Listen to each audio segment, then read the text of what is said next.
How founders can react to signals and not noise. Hi, Patrick from the Founder Revenue Academy. This episode is part of our Proposition series and is episode number 5. So let's get started. I believe that the amount of conflicting advice now available is really confusing founders about what to do and what is right for them.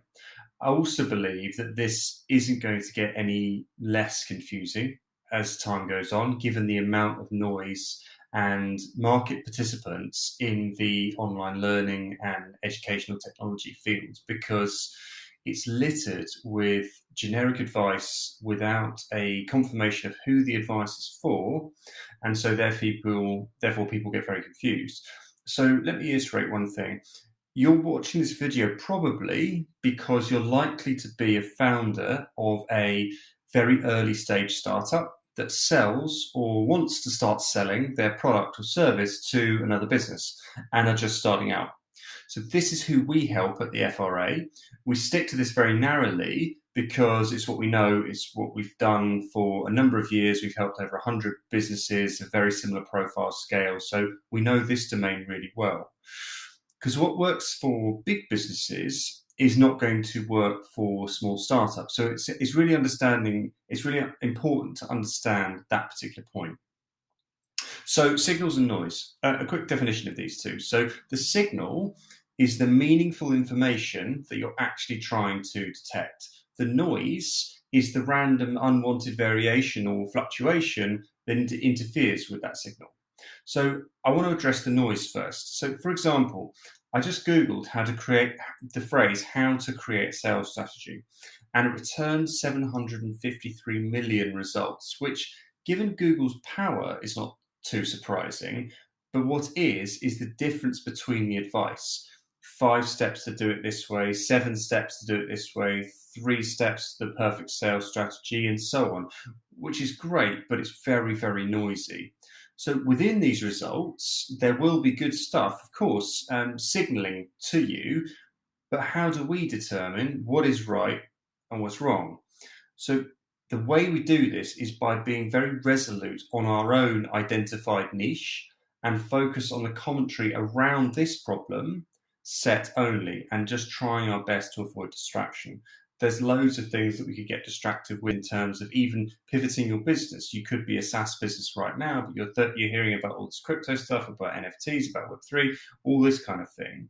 The point is to shut yourself away from all of that distraction, all of that noise, and focus purely on the signals. So there will already be thought leaders, papers, peer-reviewed or not, books and other resources within your industry. So this is what I advise you to seek out. So yes, this is hard, but again, it ties into what we always talk about, which is identifying the problem and who your hypothesized intended audience is for, and sticking to that in the early days. So this is why we often see founders describing their origin story being born from a frustration around a certain problem, not having a solution in their previous business, so created a business to solve that problem.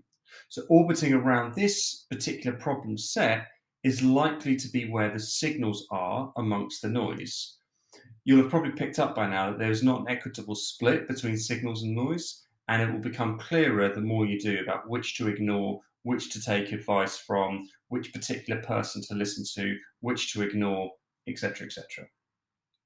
So let us flip this round and consider it from not reacting to signals and noise, but what frequency of both of these you as a business are putting out or intending to put out.